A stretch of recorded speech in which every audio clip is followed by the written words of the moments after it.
Hello બાળકો, કેમ છો? મજામાં ને? આજે પાછા આપણે ફરીથી નવા લેક્ચર તરફ આવી ગયા. આજે શરૂ કરીએ ટોપિક પ્રમાણભૂત તાપમાન અને દબાણથી આગળ વધીશું. પ્રમાણભૂત એટલે શું? તો કે સ્ટાન્ડર્ડ ટેમ્પરેચર, તાપમાનને ટેમ્પરેચર કહીએ છીએ અને દબાણને આપણે પ્રેશર કહીએ છીએ. So guys, S standard, T temperature અને પી પ્રેશર એટલે એસટીપી થાય. અને આ એસટીપી પ્રમાણભૂત તાપમાન અને દબાણની વાત કરીએ તો તમને ખ્યાલ છે કે જે વાયુનું કદ હોય એ વાયુના કદને આપણે વી કહેતા હોઈએ છીએ. તો વાયુનું કદ શેના પર આધાર રાખે છે? આવો પ્રશ્ન થાય સહજતાથી. તો વાયુનું કદ ચાર્લ્સના નિયમ પ્રમાણે વી ચલે છે ટી ને બોયલના નિયમ પ્રમાણે વી ચલે છે 1/p. અર્થાત બાળકો, વાયુનું કદ એ દબાણ અને તાપમાન આ બંને પર આધાર રાખે છે. વાયુનું નિશ્ચિત જથ્થાના વાયુનું જે કદ છે એ તાપમાન અને દબાણ બંને પર આધાર રાખે છે. એટલે જ એસઆઈ એકમ પદ્ધતિ દ્વારા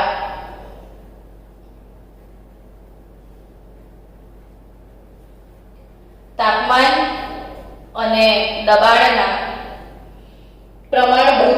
પ્રમાણિત મૂલ્યો સ્વીકારવામાં આવ્યા છે. એટલે તાપમાન અને દબાણના પ્રમાણિત મૂલ્યો જે સ્વીકૃત બન્યા છે, પ્રમાણભૂત તાપમાન એમ કોઈ કહે તો કેટલું? તો કે 0 ડિગ્રી સેલ્સિયસને પ્રમાણભૂત તાપમાન તરીકે સ્વીકાર્યું છે. ને કેલ્વિનમાં કન્વર્ટ કરો તો કેટલું? તો 273 કેલ્વિન જેટલું. ને દબાણની વાત કરીએ ને આપણે, તો જે દબાણ છે એ દબાણ પ્રમાણિત તરીકે જે આપણે સ્વીકાર્યું છે એ કેટલું છે? તો 1 બાર. અને પાસ્કલમાં 10⁵ પાસ્કલ, ભૂલી ના જતા, PA પાસ્કલ જે છે એ દબાણનો એકમ છે. ને આ PA એને ન્યૂટન પર મીટર સ્ક્વેર પણ કહેવાય. તો ન્યૂટન પર મીટર સ્ક્વેર એને પાસ્કલ તરીકે આપણે વ્યાખ્યાયિત કરીએ છીએ. અને આ 10⁵ પાસ્કલ એટલે 1 બાર દબાણ થાય. સો ભૂલ્યા વગર યાદ રાખજો કે 1 બાર એટલે 760 ટોર. એક વાતાવરણ તો 760 મિલીમીટર. તો આ બધી દબાણની વાતો છે. હવે આગળ વધીએ ને તો કોઈ પણ 1 મોલ વાયુ, 1 મોલ વાયુ અને કોઈ પણ 1 મોલ વાયુ, કાલે જ આપણે ભણ્યા હતા કે પ્રમાણિત સ્થિતિએ એટલે કે એસટીપી કેટલું કદ ધરાવે? કાલે જ ભણ્યા હતા ને કે કોઈ પણ 1 મોલ વાયુ એસટીપી કેટલું કદ ધરાવે? તો મેં મેમરાઇઝ કરાવ્યું હતું તમને બાળકો કે 1 મોલ વાયુ હોય ને તો એને અવકાશમાં રોકેલી જગ્યા એટલે કે કદ ફિક્સ જ છે 22.4 લીટર. તમારા બ્લડની અંદર ઓગળી જવું જોઈએ કે 1 મોલ વાયુ એટલે ફિક્સ 22.4 લીટર અને એને મોલર કદ કહેવામાં આવે છે. તો આ બીજો શબ્દ પણ યાદ રાખજો કે મોલર કદ શું છે. તો નાનો બચ્ચો બી જવાબ આપે મોલર કદ 1 મોલનું કદ. 1 મોલનું કદ કેટલું? તો કે 22.4 લીટર. તો ઓબ્વિયસલી તમને યાદ રહી જશે. જનરલી આદર્શ વાયુ. આ આદર્શ વાયુ શું છે? મેં તો પહેલી વાર નામ સાંભળ્યું એવું મનમાં થતું હશે. ઓક્સિજન સાંભળ્યું છે, નાઇટ્રોજન સાંભળ્યું છે, આદર્શ વાયુ નહીં સાંભળ્યું. તો એ આગળ ચેપ્ટરમાં આદર્શ વાયુનો કન્સેપ્ટ ભણવાનો છે આપણે. ને એ આદર્શ વાયુ જે છે ને એના 1 મોલ માટે યાદ રાખજો, આદર્શ વાયુના 1 મોલ માટે 22.7109 લીટર પર મોલ કદ સ્વીકારવામાં આવ્યું છે. જ્યારે બાકીના જે જનરલ વાયુઓ છે એનું મોલર કદ આપણે કેટલું લઈએ છીએ? જનરલ વાયુ, વાસ્તવિક વાયુ, જનરલ નહીં. તમે જે બધાના નામ સાંભળ્યા છે ને છોકરાઓ, એ બધા વાયુઓને વાસ્તવિક વાયુ કહેવાય. તમારે અચાનક તમારી જાતને પ્રશ્ન પૂછવાનો, ચલ 10 વાયુઓના નામ બોલ. તો જાતે એનો જવાબ આપશો ને તો તમને મજા આવશે કે હા મને તો આટલા જ વાયુ ખબર છે. તો એ બધા જે વાયુ તમને ખબર છે ને એ વાસ્તવિક વાયુ છે. અને એ વાસ્તવિક વાયુનો આપણે જ્યારે દાખલા ગણીએ છીએ ત્યારે સામાન્ય રીતે 1 મોલ બરાબર 22.4 લીટર કદ લઈ લેતા હોઈએ છીએ. જ્યારે તમારા પાસે જે ટેક્સ્ટ બુક હોય એ ખોલજો તો તમને ખ્યાલ આવશે કે જે આર્ગન વાયુ છે ને, આર્ગન એનું કદ 22.37 છે. હવે આટલા બધા તમને યાદ ના રહે, આપણે યાદ રાખવાના બી નથી, બટ જસ્ટ ફોર નોલેજ. એટલે કાર્બન ડાયોક્સાઇડ છે તો કે 22.54 લીટર છે. એમ જુદા જુદા વાયુઓનું જુદું જુદું છે, બટ 22 તો કોમન છે. એટલે આપણે એપ્રોક્સિમેટલી દરેક વાયુ માટે કેટલું લઈ લઈએ છીએ? 22.4 ને પ્રમાણિત તરીકે આપણે સ્વીકારી લીધું છે. બીજું પ્રમાણિત વાત કે 1 મોલ એમાં કણોની સંખ્યા કેટલી? તો એ પણ હવે તમારા લોહીમાં ઓગળી ગયું છે ને કે 1 મોલ હોય તો કણોની સંખ્યા કેટલી? તો કે 6.022 ગુણ્યા 10⁻23 જેટલી. અને આ આંકડાને એવોગેડ્રો આંક તરીકે ઓળખાય છે. આપણે ગઈકાલે એવોગેડ્રોનો સિદ્ધાંત પણ ભણ્યા હતા ને, તો આ એવોગેડ્રો આંક એને છે. આ સ્ક્રીનશોટ લઈ લો લેવો હોય તો. હવે આપણે આગળ વધીએ છીએ સરસ મજાની બીજી થિયરી સાથે. ને એ થિયરીનું નામ છે સંયુક્ત વાયુ સમીકરણ. કઈ થિયરી ભણી રહ્યા છો?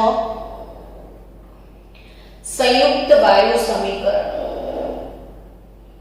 આપણે સંયુક્ત શબ્દ પરથી मन में इमोशन आते हैं कि संयुक्त એટલે કે ભેગું કર્યું હશે. થાય ને એવો પ્રશ્ન. તો કશું ભેગું કર્યું છે? તો હા, શેનું ભેગું કર્યું? તો કે બોઇલ અને ચાર્લ્સ આ બંનેના નિયમનું સંયોજન કરી નાખ્યું. શું કહે છે બોઇલ ચાચુ? તો કે વી ચલે છે 1/p. શું કહે છે ચાલસુ અંકલ? તો કે વી ચલે છે t. તો બંનેનું કોમ્બિનેશન શું? તો કે કદ એ દબાણના વ્યસ્ત પ્રમાણમાં ને કદ એ તાપમાનના સમપ્રમાણમાં. એટલે વી ચલે છે t/p થાય. તો વી ચલન કાઢી નાખો તો અચળાંક નાખવો પડે k. ને t ના છેદમાં શું થશે p, તો p પહેલી બાજુ લઈ જાઓ તો p * v divided by t બરાબર k અચળાંક, એટલે p ગુણ્યા v છેદમાં t આની કિંમત અચળ જ રહેશે, દબાણ અને કદનો ગુણાકાર ભાગ્યા તાપમાન. એટલે જો નિશ્ચિત જથ્થાનો વાયુ લઈએ અને કોઈ એક પાત્રમાં આ વાયુને ભરી દઈએ તો શરૂઆતની પરિસ્થિતિમાં એનું તાપમાન T1, દબાણ P1 અને કદ V1 રાખીએ. પછી આપણે એના તાપમાન, દબાણ, કદ આ બધામાં ફેરફાર કરીએ. જો મેં કદ વધારી દીધું, ધારો કે આ 2 લીટર હતું, આ 5 લીટર કરી નાખ્યું, તો હવે વાયુ ફેલાઈ જશે, કદ બદલાયું, તાપમાન બદલી કાઢ્યું, તો દબાણ પણ બદલાઈ જશે. તો આ અંતિમ પરિસ્થિતિ કહેવાય. એક પાત્રમાંથી બીજા પાત્રમાં ઠાલવ્યું અથવા પરિબળો બદલી કાઢ્યા, તો અંતિમ T2, અંતિમ P2 ને કદ V2 હોય તો સૂત્ર શું બને? સંયુક્ત વાયુ સમીકરણ શું બનશે? તો P1 V1 T1 બરાબર P2 V2 by T2, અને આ P2 V2 by T2 ને સંયુક્ત વાયુ સમીકરણ કહેવામાં આવે છે. P1 V1 by T1 બરાબર P2 V2 by T2 ને શું કહેવામાં આવે છે? સંયુક્ત વાયુ સમીકરણ. બાળકો, તમારી ચોપડી જે છે NCERT ટેક્સ્ટબુક, એમાં આ જે ટોપિક છે ને બધા એ વ્યવસ્થિત રિધમમાં નથી આપ્યા, અને ટોપિક પછી તરત જ એના જે દાખલાની સમજણ હોવી જોઈએ એ એટલી સરસ તમને નહીં મળે. એટલે મેં શું કર્યું છે, દરેક ટોપિકની પાછળ એના સતત આપણે દાખલા લઈ લીધા છે, એટલે એનાથી શું થાય, પ્રેક્ટિસ થઈ જાય સરસ તમારી. તો આપણે પહેલા સરળ દાખલા ગણીએ ને પછી ચોપડીના ગણીશું ને તો આરામથી પ્રેક્ટિસ થઈ જશે.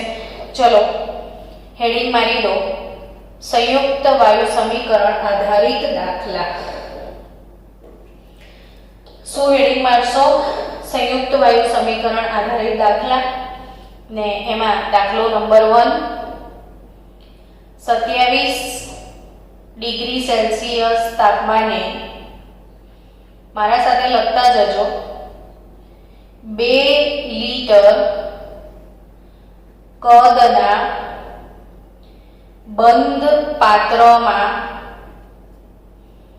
કાર્બન મોનોક્સાઇડનું દબાણ 2 લીટર કદના બંધ પાત્રમાં CO નું દબાણ 4 બાર છે. તો 77 ડિગ્રી સેલ્સિયસ તાપમાને 4 લીટર કદના પાત્રમાં ભરવાથી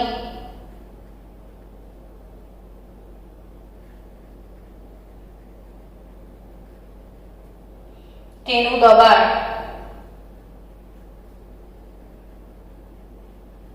કેટલું થશે? તેનું દબાણ કેટલું થશે? જો આ ટાઈપનો દાખલો છે.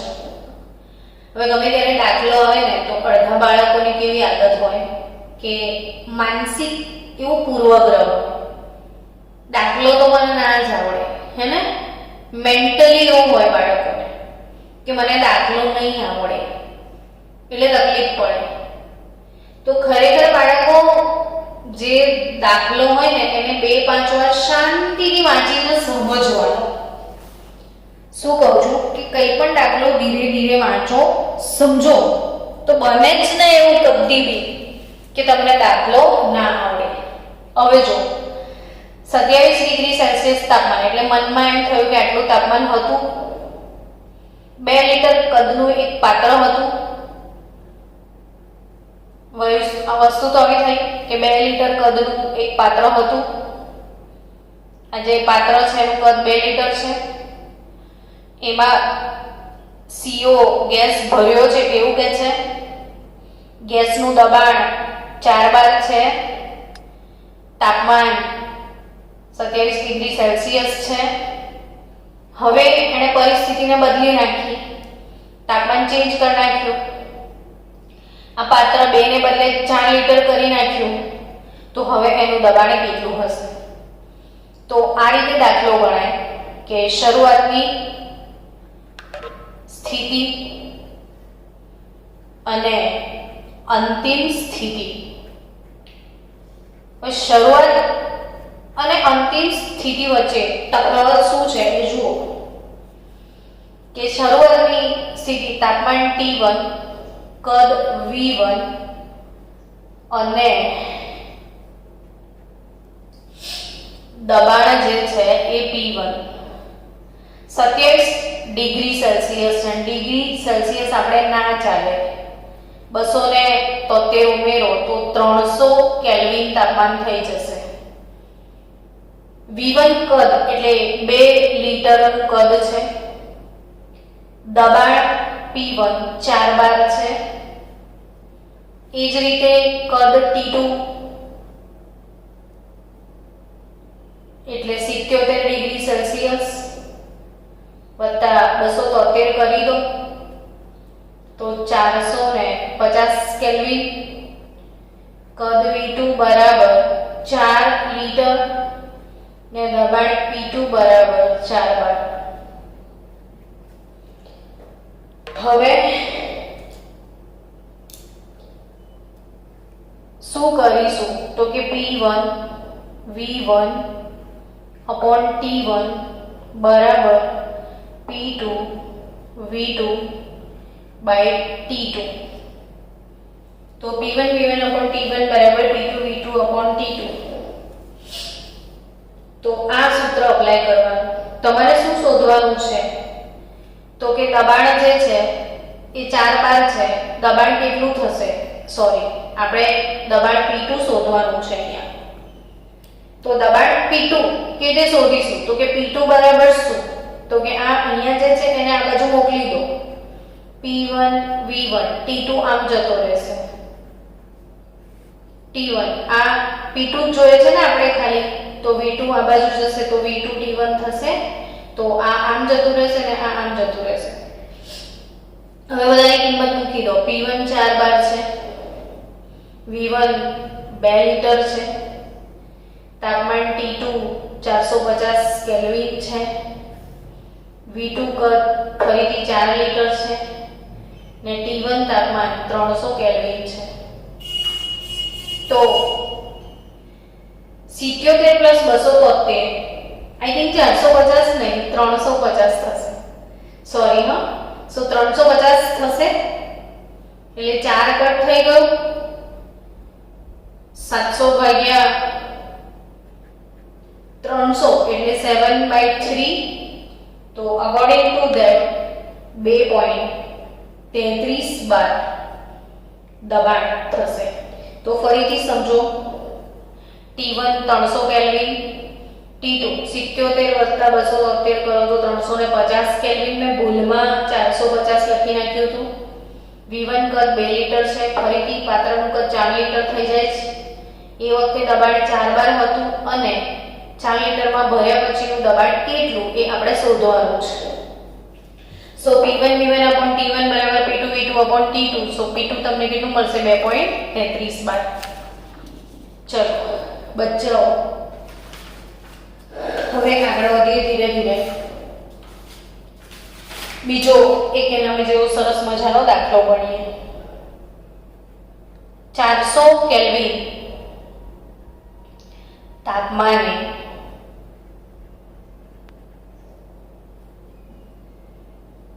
200 મિલી નાઇટ્રોજન વાયુનું દબાણ 1.5 બાર છે. N2 વાયુનું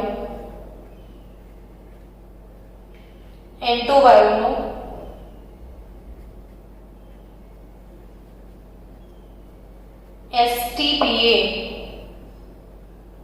કદ શોધો. જે બાળક આ દાખલો ગણી આપે એને ઇનામ મળશે.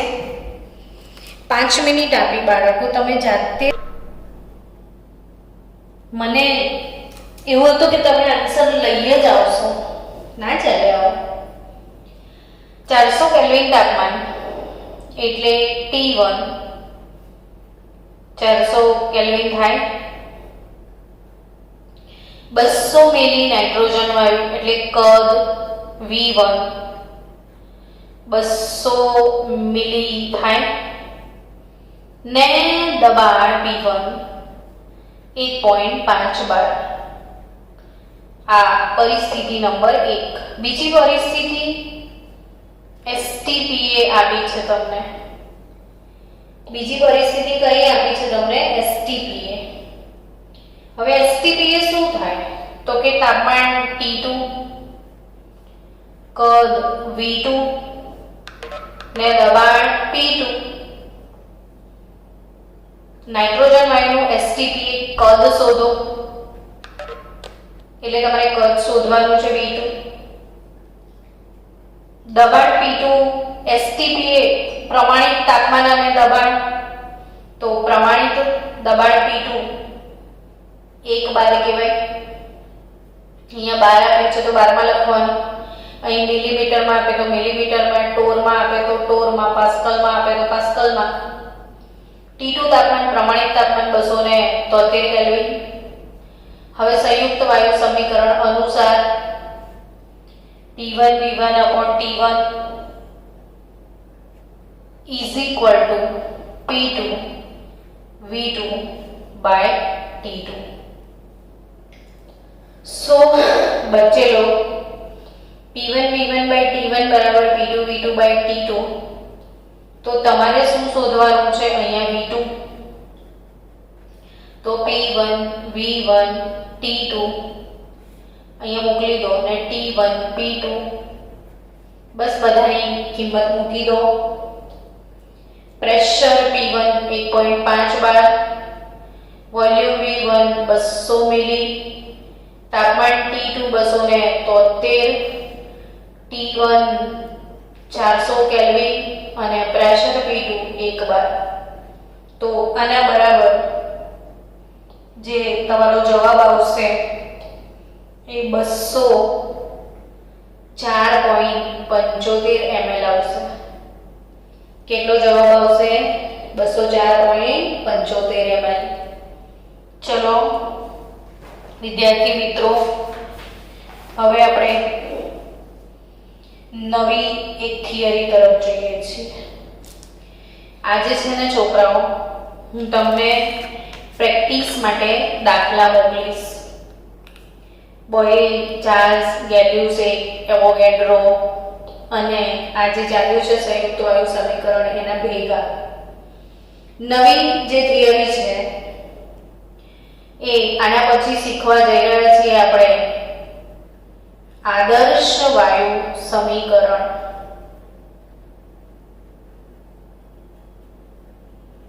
કયું સમીકરણ? આદર્શ વાયુ સમીકરણ. અને આદર્શ વાયુ સમીકરણને અવસ્થા સમીકરણ પણ કહેવામાં આવે છે. અવસ્થા સમીકરણ પણ એને કહેવામાં આવે છે. તો આ અવસ્થા સમીકરણમાં શું આવશે એ સમજાઈ દઈએ કે આપણે સંયુક્ત વાયુ સમીકરણમાં 3 નિયમોનું કોમ્બિનેશન કર્યું. બેનું બોયલ અને ચાર્લ્સનું. તો અહીંયા આપણે બોયલ, ચાર્લ્સ અને ગેલ્યુસિક,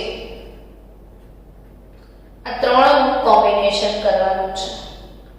બોયલ અંકલ શું કહે છે ખબર છે? વી ચલે છે 1/p. ચાર્લ્સ કહે છે કે વી ચલે છે t. તો ગેલ્યુસિક નથી લેવાનો, સોરી, આપણે અહીંયા એવોગેડ્રોનો નિયમ લઈશું. તો એવોગેડ્રો અંકલ શું કહે છે? તો કે વી ચલે છે n. તો બોયલ વી ચલે છે p, ચાર્લ્સ વી ચલે છે t અને એવોગેડ્રો વી ચલે છે n. ત્રણે ત્રણ વી માટે છે. તો આ ત્રણે ત્રણને ભેગા કરી દઈએ ને તો વી ચલે છે n, વી ચલે છે t ને વી ચલે છે 1/p. તો વી ચલે છે nt/p. પછી ચલન નીકાળો એટલે અચળાંક, ને અચળાંક તરીકે પસંદ કરવામાં આવ્યો છે, વચ્ચે લખીશ અચળાંકને, ને એ અચળાંક તરીકે k ને બદલે r લખવામાં આવે છે. એટલે હવે સૂત્ર થશે આપણું અવસ્થા સમીકરણ PV = nRT. PV = nRT. તો આદર્શ વાયુ સમીકરણ અથવા અવસ્થા સમીકરણ PV = nRT. શું થશે? PV = nRT. તો કમ્પ્લીટલી ક્લિયર PV = nRT. તો એ તમે ધ્યાનમાં રાખો, PV = nRT. ચલો હવે PV = nRT ને કયા સમીકરણ તરીકે ઓળખવામાં આવે છે? આદર્શ વાયુ સમીકરણ તરીકે. આદર્શ વાયુ સમીકરણ તરીકે ઓળખવામાં આવે છે. કોને? PV = nRT. હવે આગળ વધીએ આપણે કે PV = nRT એમાં R શું છે? તો કે R જે છે, wait for 1 minute, આમાં જે R છે બાળકો, એ R એટલે વાયુ અચળાંક. R ને શું કહેવાય છે? વાયુ. હા, કઈ વાંધો નહીં. તો R જે છે એ વાયુ અચળાંક છે અને એ જે વાયુ અચળાંક છે એ સાર્વત્રિક અચળાંક પણ કહેવાય છે. કેવો કહેવામાં આવે છે? સાર્વત્રિક. કારણ કે R નું મૂલ્ય બધા જ વાયુ માટે સરખું હોય છે. કોઈ પણ વાયુ હોય, R નું મૂલ્ય બધા જ વાયુ માટે કેવું ગણાય? સરખું. એટલે એને સાર્વત્રિક અચળાંક પણ કહેવામાં આવે છે. ને આગળ આપણે થિયરી આવે છે વાયુ અચળાંક R ના મૂલ્યો તારવો. બહુ જ મસ્ત થિયરી આપણે કાલે ભણવાના છીએ, મજા આવી જશે. તો વાયુ અચળાંક R ના મૂલ્યો, એકમો, આ બધું જ કાલે શીખવાના છીએ. હવે આ જે વાયુ અચળાંક R છે એનો સંબંધ સમજીએ કે હમણાં આપણે શું ભણ્યા? PV = nRT. R નું મૂલ્ય, એકમો, પરિમાણ કાલે શીખીશું. પણ આ n શું છે? તો કે n એટલે મોલ. અને મોલ એટલે જનરલી શું કહેવાય? તો દળના સંદર્ભમાં દ્રવ્યનો જથ્થો એટલે મોલ. તો એક્ચ્યુઅલી બાળકો P = RT. હવે હું શું લખું છું ધ્યાન આપજો. આ v ને આ બાજુ લાવો તો n/v થશે. વોલ્યુમ ને અહીંયા લઈ આવો n ના છેદમાં, તો P = n/v RT થાય કે ના થાય? તો થઈ શકે. અને n એટલે મોલ અને v એટલે લીટર. તો સાંદ્રતા P = CRT, જ્યાં C સાંદ્રતા મોલ પર લીટરમાં. હજી એક નવું તારવીએ. ચલો P = V. હવે n એટલે મોલ ને કાલે જે તમે ભણ્યા હતા મોલ કઈ રીતે શોધવામાં આવે છે, તો કે મોલ શોધવાનું જે સૂત્ર છે એ કાલે આપણે શીખ્યા હતા કે વજન છેદમાં આણ્વીય દળ એટલે W છેદમાં m, વજન એટલે m, આણ્વીય દળ એટલે m ને n ની જગ્યા પર W ના છેદમાં m RT પણ મૂકી શકાય. આપણે દાખલા ગણવાના છે, કઈ વસ્તુ મૂકી શકાય એ સમજવી પડશે. એટલે PV મોલ ની જગ્યાએ વજન છેદમાં આણ્વીય દળ કાલે જ ભણાવ્યું તું, યાદ આવે છે ને મોલ? તો વજન છેદમાં આણ્વીય દળ W ના છેદમાં m RT. તો આપણે થોડુંક રીઅરેન્જ કરીએ, m ને અહીંયા લઈ જઈએ ને v ને અહીં લઈ જઈએ. W/v RT એટલે સમજી લેજો બાળકો કે આ W/v, W એટલે કદ વજન અને v એટલે શું, તો કે કદ, અને દળ ભાગ્યા કદ એટલે ઘનતા કહેવાય. W/v દળ ભાગ્યા કદ એટલે ઘનતા. તો Pm dt સૂત્ર નવું બન્યું. સૂત્ર આ રીતે જ યાદ રાખવાનું જેથી યાદ રહી જાય. Pm dt શું સૂત્ર ભણ્યા? Pm dt. તો Pm dt, Pm એટલે પ્રજ્ઞા મેડમ એવું ના કહેતા પાછા, તમે તો એવું જ કહેશો પ્રજ્ઞા મેડમ dt ગંદાઓ. તો P એટલે દબાણ, M એટલે આણ્વીય દળ, D એટલે ઘનતાડી, R વાયુ અચળાંક જેનું કાલે ભણવાના છો આગળ, ને T તાપમાન. तो Pm dt वालों संबंध बड़े ध्यान से आप लिख दो. चलो